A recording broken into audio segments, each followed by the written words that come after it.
Bonjour à toutes et à tous, vous écoutez Radio Stefa, la radio du Collège Sainte-Famille. Dans cette émission, nous allons aborder un sujet qui prend de plus en plus d'ampleur dans le monde d'aujourd'hui.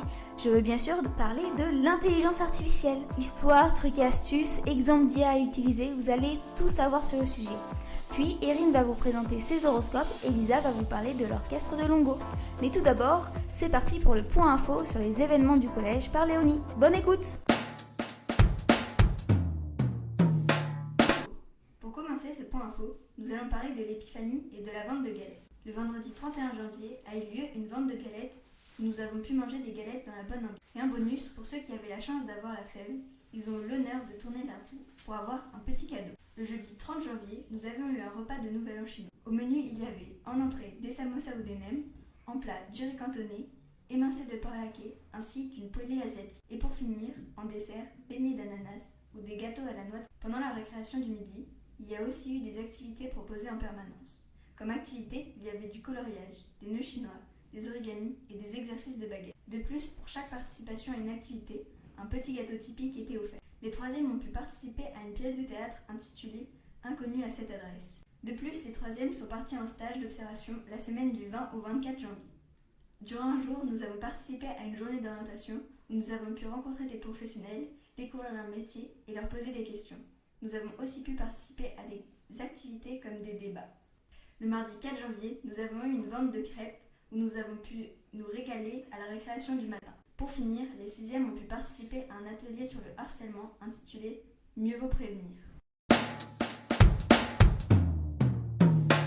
Merci pour toutes ces infos. Retrouvons dès à présent Clément qui va nous raconter l'histoire de l'IA. C'est à toi Clément. Les premières idées de l'intelligence artificielle naissent au milieu du XXe siècle, avec les travaux de Turing en 1936 concernant une machine universelle capable théoriquement de résoudre tous les problèmes en manipulant des symboles. Puis viennent ceux de McCulloch et Pitts en 1943 sur les neurones artificiels simulant les lois de la logique. Ces travaux n'ont eu lieu que bien avant les premiers automates de Léonard de Vinci en 1445. En 1956, le programme Logic Theorist est considéré comme le premier programme informatique relevant du domaine de l'IA.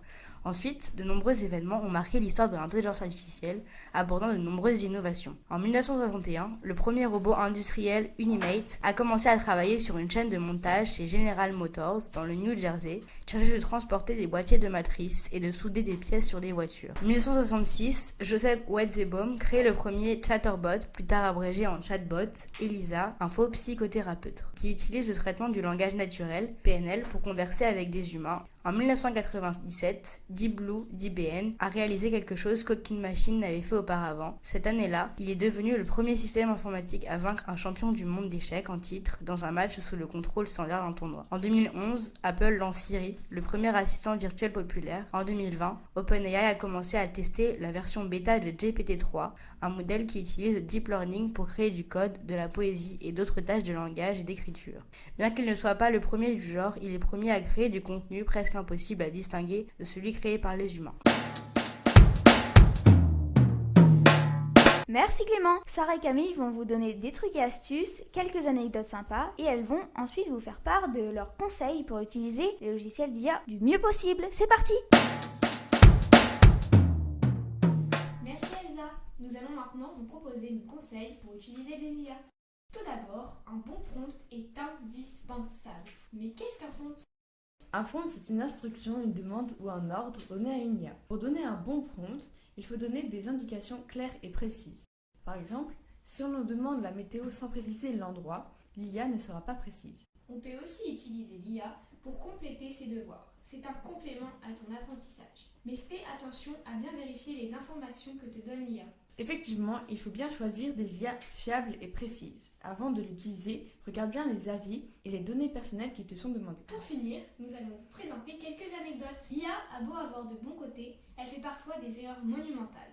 Par exemple, lors d'un match, l'IA de la caméra qui traquait le ballon a confondu le ballon avec la tête chauve de l'arbitre de touche. Ou encore, McDonald's a fait exploiter l'IA pour permettre aux consommateurs de passer leurs commandes au volant sans un humain. McDonald's a dû mettre fin à cette expérience car il y a eu une multitude de vidéos sur les réseaux sociaux montrant des clients frustrés car l'IA ne comprenait pas leurs commandes. Notamment une vidéo montrant deux personnes implorant l'IA d'arrêter d'ajouter des chicken nuggets à leurs commandes qui a finalement atteint le total de 260 tickets nuggets. Merci Camille et Sarah, grâce à vous nous sommes incollables sur l'IA. Mais comme nous sommes vraiment très curieux, Baptiste et Aline sont partis interviewer Monsieur Péquet, notre professeur de technologie. Bonjour à tous les deux, bonjour Monsieur Péquet. Merci Elsa pour cette belle présentation. Effectivement, nous avons interviewé Monsieur Péquet, un des professeurs de technologie du Collège Sainte-Famille, qui dirige également le club robotique. Bonjour Monsieur Péquet et merci de nous recevoir. Bonjour. Nous vous avons choisi pour cette émission spéciale Intelligence artificielle, car vous les intégrez dans votre programme. Effectivement, je fais mes cours en 3e et aussi dans le club robotique pour les élèves qui le souhaitent. Premièrement, pourriez-vous nous expliquer comment les utilisez-vous durant ces séances ?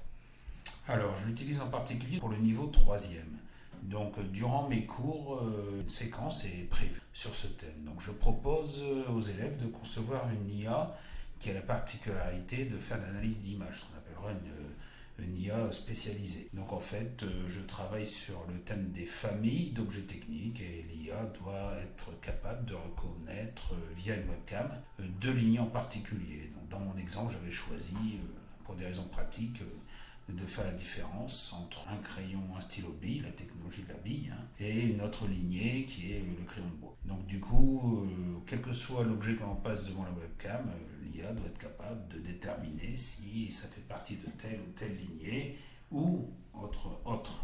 Voilà, donc une fois que l'IA est conçue et entraînée, donc j'utilise pour cela VitaScience qui me permet de sécuriser toutes les données, toutes les images qui sont enregistrées par les élèves sur leur compte. Et ensuite, on exporte tout ça dans un autre logiciel qui est mBlock. Et du coup, là, je demande d'afficher le résultat que si l'IA est sûre, par exemple, entre 70 et 80% de sa réponse. Une fois que le programme est fait et vérifié, stabilisé, exporte ça dans une carte électronique, Arduino, microbit, comme on veut, du coup, afin de pouvoir l'exporter dans d'autres objets techniques. Pour poursuivre la réflexion, utilisez-vous les IA dans votre vie personnelle et professionnelle en dehors des cours ? Expliqué précédemment. Je l'utilise effectivement, comme beaucoup de personnes, sur mon téléphone portable, en particulier mon smartphone, afin soit de vérifier, ça peut être un texte, une faute d'orthographe, soit pour trouver une formulation plus professionnelle dans un domaine que je ne maîtrise peut-être pas. Ça peut être par exemple pour rédiger un courrier plus conforme à une situation administrative très précise. Selon vous, quelles sont les opinions des élèves sur les IA ? À cette question, ayant fait le sondage de mes 6 classes de 3e, les élèves ne répondent pas, ne donnent pas d'avis, ou pour ceux qui le disent, ils utilisent en particulier ChatGPT et d'autres IA. Voilà. Mais ils restent très confus ou sujet peut-être tabou de dire qu'ils font leur français avec telle IA, que l'exercice de maths, ils l'ont corrigé dans le devoir à la maison. Voilà. Donc je n'ai pas... Voilà, les élèves sont plutôt contents de l'avoir parce que c'est une aide et je pensais aussi en particulier... aux dyslexiques. Avez-vous des conseils à nous donner pour mieux les utiliser ? Effectivement, comme je le disais juste avant, j'ai un conseil à donner, c'est de vraiment, si on doit l'utiliser, bien mettre les bonnes informations très précises par rapport à ce que doit faire l'IA pour vous. Et en particulier, je dirais aussi, je donne un petit conseil pour tous ceux qui sont dyslexiques et disent quelque chose, d'utiliser cet outil qui leur permettra quand même de leur simplifier la vie. Merci pour ces précieuses informations. Merci Baptiste et merci Monsieur Péquet pour tous ces détails. Nous nous intéressons maintenant à votre avis. Paul Aimé et Camille ont récolté quelques témoignages dans la cour de récré. On vous écoute. Oui, Elsa, nous sommes dans la cour pour faire un micro-trottoir. Nous avons posé aux élèves quelques questions. Que pensez-vous de l'IA ? Voici leur réponse. Maintenant que vous nous avez donné votre avis, nous allons faire un petit sondage. Êtes-vous plutôt pour ou contre l'IA ? Utilisez-vous l'IA ? Si oui, est-ce régulièrement ou de temps en temps ? Moi je trouve que l'IA c'est bien pour des recherches intelligentes, mais c'est pas trop bien pour... il peut y avoir des vidéos choquantes pour des enfants qui se perdent sur Internet, tout ça. Moi, je suis plutôt contre parce qu'il peut y avoir des débiles qui peuvent faire des bêtises dessus. J'utilise pas trop au quotidien. L'IA, techniquement, je pense que c'est assez dangereux pour l'humain. Parce qu'il pourra prendre peut-être la place de l'homme dans quelques années. Je m'en sers pas beaucoup de toute façon. Donc, plutôt contre. Comme je l'ai expliqué avant, l'IA peut-être un jour, dans le futur, elle va peut-être prendre la place de l'homme. Non, jamais, j'ai jamais utilisé l'IA, peut-être sur certaines applications, mais en tout cas, pas consciemment, en tout cas, j'utilise pas l'IA comme ça. Moi je pense que l'IA c'est des choses qui sont pas forcément vraies et qu'il faut pas forcément l'utiliser pour faire des cours, etc. Parce qu'on peut quand même trouver des informations même si ce n'est pas forcément vrai. Mais on sait même pas si c'est vrai. Non, moi j'utilise pas l'IA. Moi j'aime bien en perso, voilà. J'utilise un peu parce que j'utilise. Ok. J'utilise ChatGPT. Elle est pratique dans certains moments, mais dans d'autres moments, elle sert à rien, quoi. Elle est plus inutile qu'utile, quoi, à certains moments. Parce qu'elle est plus utile que inutile, quoi. Non.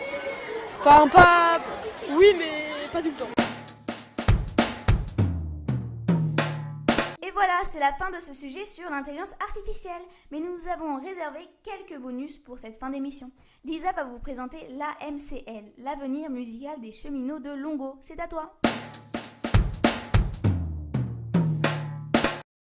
Une bonne humeur et un groupe qui ont su traverser le temps. Il y a quelques semaines a eu lieu l'anniversaire du plus vieux orchestre de Somme, l'avenir musical des cheminots de Longo.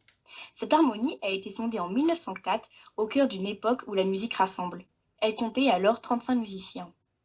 Après avoir traversé 2 conflits mondiaux qui ont affecté ses rangs, l'avenir musical des cheminots de Longo connaît son apogée en 1950 avec une centaine de musiciens.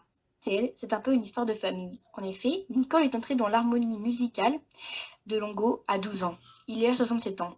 Toutefois, la relève est assurée. Recrutés dès la sortie de l'école de musique de l'AMCL, les musiciens grandissent avec l'orchestre, chacun est accueilli comme un nouveau membre de cette grande famille. Le défi de l'orchestre est ainsi de faire réussir à cohabiter autant de tranches d'âge différentes et perpétuer la tradition musicale de l'harmonie tout en innovant. Le plus jeune de l'orchestre, c'est Clément. Il a 11 ans et joue du trombone. Il a fait son entrée en avril dernier dans l'harmonie. Et évidemment, celui qui a encore plein de choses à apprendre peut compter sur les plus âgés pour le guider en cas de difficulté. Merci Lisa pour ce petit point culture. Pour clôturer cette émission, Erin va vous présenter un horoscope créé par ses soins. C'est parti! Bonjour à tous et bienvenue dans l'horoscope de l'émission. Capricorne, vous êtes aigri en général, on le sait. Alors pour une fois, souriez, vous pouvez respirer et les gens se tourneront vers vous. Verseau, aujourd'hui vous ne trouverez pas de réponse à vos questions. Acceptez l'aide de la personne qui vous propose et ensemble, vous y arriverez. Poisson, pour une fois, concentrez-vous sur vos sentiments. Ne laissez pas les problèmes des autres vous submerger.